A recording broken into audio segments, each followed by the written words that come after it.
నమస్తే.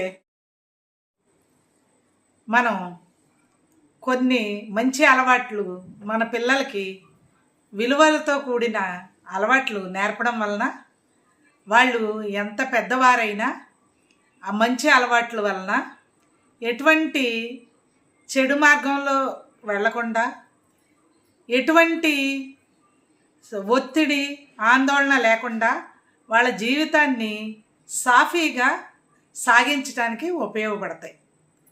ప్రస్తుతం పిల్లలకి తల్లిదండ్రులు ఏమీ చెప్పట్లేదు. ఎందుకంటే తల్లిదండ్రులు కూడా బిజీ అయిపోయారు.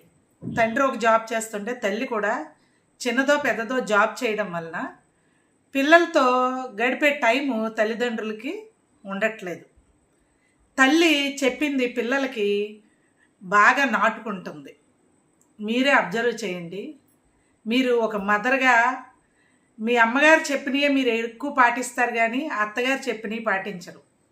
ఎవరైనా మన అమ్మ వంట అయినా మా అమ్మ చారు ఇలాగే పెట్టేది, బెల్లం వేసే పెట్టేది అని కొంతమంది అంటారు.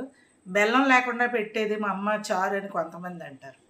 అంటే మన అమ్మ రుచులు మనకి ఏ రకంగా నేర్పిందో మనం కూడా పెళ్ళయ్యాక మన ఇంట్లో కుటుంబ సభ్యులకి ఆ రకంగానే చేయడానికి మనం ఎక్కువగా ఆసక్తి చూపిస్తాం.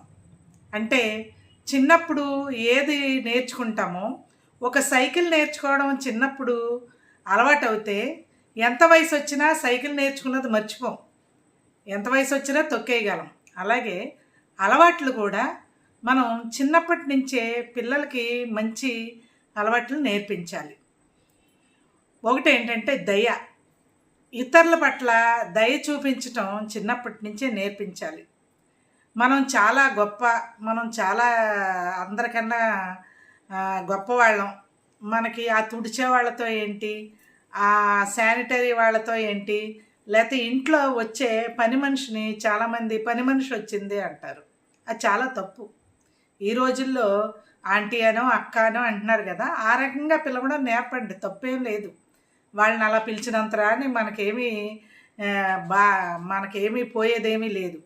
ఆ రకంగా మంచిగా పిలవడం, ఇతరుల పట్ల దయ చూపించడం, వాళ్ళకి చిన్నప్పటి నుంచే, అంటే ఒక అవగాహన వచ్చినప్పటి నుంచే మనం నేర్పడం వలన వాళ్ళకి అదే అలవాటు అవుతుంది. అలాగే వీధి కుక్కల మీద, లేకపోతే రోడ్డున పోయే ఆవులు, ఇలాంటి వీటి మీద, జంతువులను కూడా కొంచెం దయతో చూసేటట్టు నేర్పాలి.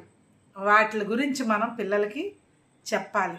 అలాగే కొంతమంది పిల్లలు ఊరికే మొక్కల ఆకులన్నీ పీకేసి ఏదన్నా ఉంటే దేనితన్నా కొట్టేసి పాడు చేస్తూ ఉంటారు. అది కూడా మనం చెప్పాలి. మొక్కలు ఎదిగి చెట్లు అవ్వడం వలన మనకు ఉపయోగం ఏంటి, పర్యావరణానికి ఏ రకంగా ఉపయోగపడుతుంది, ఇలాంటివన్నీ.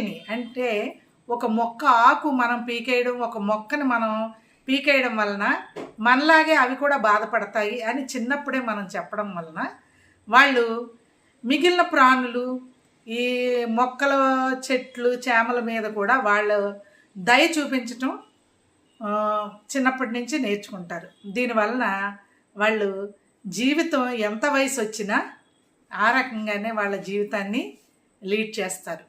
ఇంకొకటి ఏంటంటే కృతజ్ఞత అనేది నేర్పాలి. ఎవరైనా మనకి ఏదన్నా వస్తువు ఇచ్చినప్పుడు తప్పనిసరిగా థ్యాంక్స్ లేకపోతే కృతజ్ఞత అనేది తెలియజేయడం నేర్పాలి. మన దగ్గర ఏదైనా ఉంటే మనం ఇతరులు ఇవ్వడానికి, ఎవరన్నా ఇచ్చినప్పుడు మనం తీసుకునేటప్పుడు మనం కృతజ్ఞతా భావం అనేది నేర్పాలి, మనం చెప్పాలి. లేకపోతే వాళ్ళకి ఏమీ తెలియదు, అన్నీ తెలుస్తాయి అనుకుంటాం, అన్నీ తెలియదు. ఈ డిజిటల్ యుగంలో ఏంటంటే అన్నీ ఈ సైబర్కి సంబంధించినవి వేరే తెలుస్తున్నాయి, కానీ పిల్లలకి మంచి అలవాట్లు అనేవి దేంట్లోనూ ఉండట్లేదు.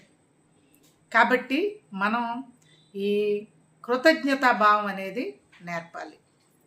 ఇంకొకటి ఏంటంటే మనకి చిన్నప్పటి నుంచి పేరెంట్స్ ఏ మతమైనా సరే, ఏ దేవుడైనా ఏ మతమైనా ఆ మతానుసారం ఉన్న దేవుళ్ళని ప్రార్థన చేయడమో, పూజించడమో, నమాజ్ చేయడమో నేర్పుతారు.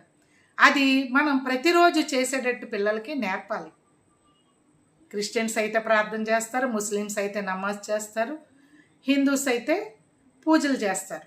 అలాగా బయటికి వెళ్ళినప్పుడు, స్కూల్కి వెళ్ళినప్పుడు ఒక దండం పెట్టుకొని వెళ్ళడం మనం నేర్పడం వలన వాళ్ళ ఆధ్యాత్మికత చిన్నప్పటి నుంచే అలవరవుతుంది.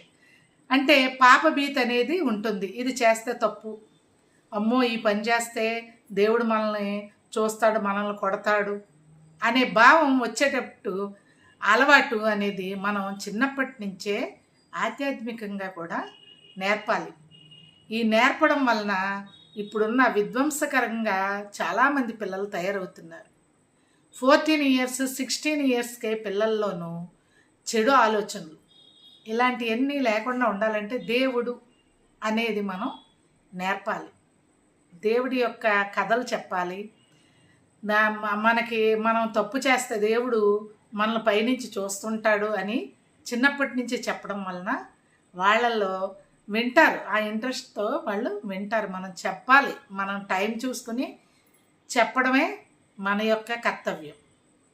ఈ రోజుల్లో చూస్తున్నారో లేదో, ఒక 8 ఇయర్స్ ఉన్న పిల్లలు 3-4 ఇక్కడ ఇంట్లో నుంచి 8 ఇయర్స్ వచ్చాక పారిపోయారట.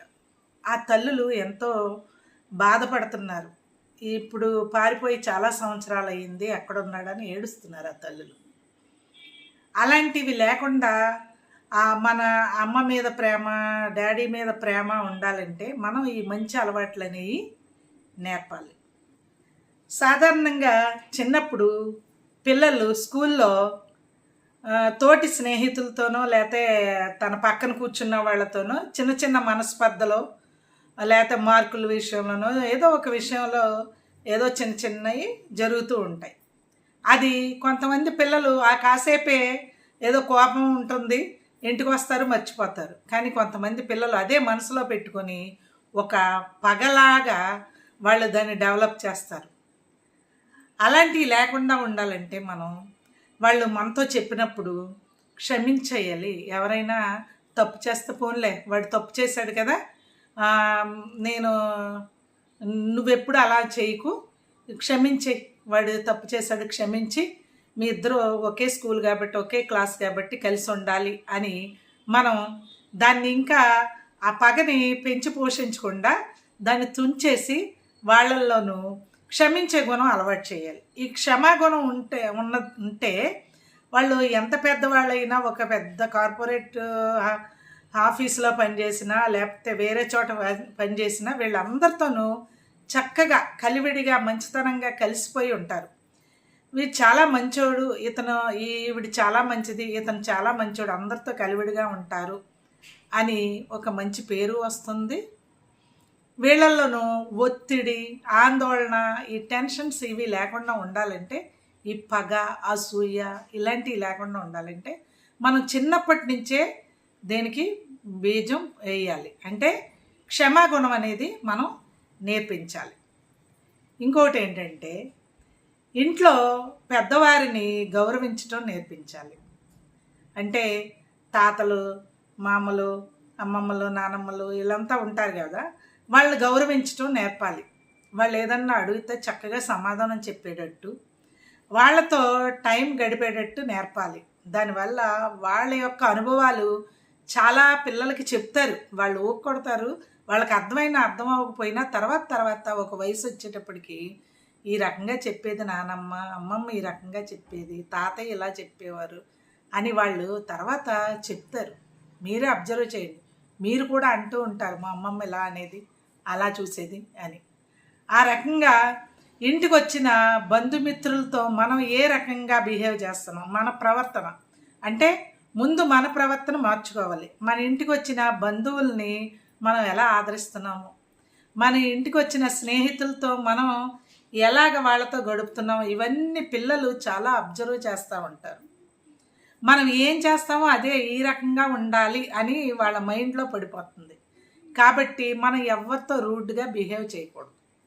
మనం ఎంత సంయమనంతో ఇతరులతో మెలుగుతామో అది చూసి పిల్లలు కూడా ఇతరులతోనూ అలాగే పెద్దవారితో అలాగా మర్యాదపూర్వకంగా ఉండటం చిన్నప్పటి నుండి నేర్పడం వలన వాళ్ళు ఎంత వయసు వచ్చినా అదే అలవాటు చేసుకుంటారు. చాలామందిని చూస్తూ ఉంటాం. ఎంత చక్కటి బిహేవియర్తో ఉంటారో పిల్లలు. వాళ్ళెవరో మనకు తెలియకపోయినా ఎక్కడన్నా కనిపించినా ఏదన్నా గమ్మున సహాయం చేయడానికి ముందు వస్తారు. ఏదైనా బరువు మోస్తున్నా నేను మోస్తానండి అని వస్తారు పిల్లలు కొంతమంది.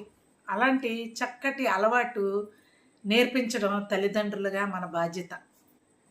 ఇప్పుడు పిల్లల్లో స్కూల్ సెలవు వచ్చినా లేకపోతే స్కూల్ నుంచి వచ్చిన వెంటనే వాళ్ళకి అయితే టీవీ, ఇప్పుడు అందరూ మొబైల్స్, వైఫైలు వచ్చాక టీవీకి కనెక్షన్ అయిపోయి ఉంటుంది కాబట్టి వాళ్ళకి ఏది కావాలో అది చూస్తున్నారు తప్ప ఎవ్వరు కొంచెంసేపు కూడా ఎవరితోనూ ఎవరు మాట్లాడట్లేదు. ఇంతకు ముందు రోజు సెలవు రోజుల్లో ఏం చేసేవారంటే పేరెంట్స్ తల్లి ఒక డ్రాయింగ్ పెన్సిల్ డ్రాయింగ్ బుక్ ఇచ్చి డ్రా చేయమనేది. ఆ డ్రాయింగ్ ఎందుకు వేస్తారంటే కాన్సన్ట్రేషన్ పెరగడానికి. కాన్సన్ట్రేషన్ పెరగాలంటే ఈ కలర్స్ ఇలా ఇలా దిద్దడం వలన దాని మీద కాన్సన్ట్రేషన్ వస్తుంది, మన ఏకాగ్రత కూడా బాగుంటుంది. ఇప్పుడు పిల్లల్లో మీరు ఏమన్నా చెప్పండి, వాళ్ళు ఏమి మైండ్లో పెట్టట్లేదు, ఏదో చెప్తున్నారు అనుకుంటున్నారు. మళ్ళీ ఇంకొకసారి మనం అడిగితే ఏంటి ఏంటి అంటారు. అంటే మనం చెప్పిన విషయాన్ని వాళ్ళు గ్రహించట్లేదు, యాబ్సెంట్ మైండెడ్గా ఉంటున్నారు. దీనివల్ల వాళ్ళు ఏ లక్ష్యాన్ని చేరుకోలేరు, ఎటువంటి గోలు నిర్దేశించుకోలేరు. కాబట్టి వాళ్ళలో ఏకాగ్రత పెంచడానికి మనం కూడా వాళ్ళతో పాటు కూర్చొని డ్రాయింగో ఏదైనా బుక్ చదవడమో ఏదన్నా చెయ్యాలి. మనం ఫోన్తో ఉంటే వాళ్ళు కూడా అలాగే ఉంటారు కాబట్టి టీవీ అన్నీ కట్టి వాళ్ళతో పాటు ఏదన్నా డ్రాయింగ్స్ అవి వేయించడమో పజిల్స్ ఫిల్ చేయడమో చెయ్యాలి. పిల్లలకి సెలవు రోజుని కనీసం ఒక ½ అన్ అవర్ వాళ్ళ ఏకాగ్రతకి మెడిటేషన్, యోగా లాంటి ధ్యానం చేయించడం, ఒక ½ అన్ అవర్ ధ్యానం చేయించడం చాలా మంచిది. మనం వాళ్ళకి ప్రాణాయామం చేయించడం వలన ఒక ముక్కు ఇలా మూసుకొని ప్రాణాయామం చేయించడం వలన లంగ్స్ బాగా పనిచేస్తుంది. దాంతో వాళ్ళలో ఏకాగ్రత కూడా బాగా వస్తుంది. ప్రాణాయామం చేయించడం వలన ఎటువంటి రెస్పిరేషన్ ప్రాబ్లమ్స్ కూడా రావు. అది మనం ఇంతకుముందు స్కూల్లో యోగాసనాలు ఈ ప్రాణాయామాలు చేయించేవారు ప్రతి స్కూల్లో. ఇప్పుడు చేయిస్తున్నారో లేదో నాకు తెలీదు. కానీ మనం ఇంట్లో కనీసం సండే అయినా సాటర్డే ఈవినింగ్ అయినా ప్రాణాయామం చేయించడం చాలా మంచిది. ఏకాగ్రత పెరుగుతుంది, మైండ్ బాగా వర్క్ చేస్తుంది, మెదడు షార్ప్గా తయారవుతుంది. ఇలాంటి మంచి అలవాట్లు మీ పిల్లలకి నేర్పడం వలన భవిష్యత్తులో వాళ్ళు చక్కటి యువతులుగా తయారవుతారు. కాబట్టి ఈ అలవాట్లు నేర్పించడం ప్రారంభించండి. నా వీడియోస్ నచ్చినట్లయితే సబ్స్క్రైబ్ చేయండి. కొత్తగా చూసేవారైతే సబ్స్క్రైబ్ చేయండి. సబ్స్క్రైబ్ చేసిన వాళ్ళు లైక్ చేయండి. అసలు లైక్లే చేయట్లేదు. కామెంట్ చేయండి, షేర్ చేయండి. Thank you. నమస్తే.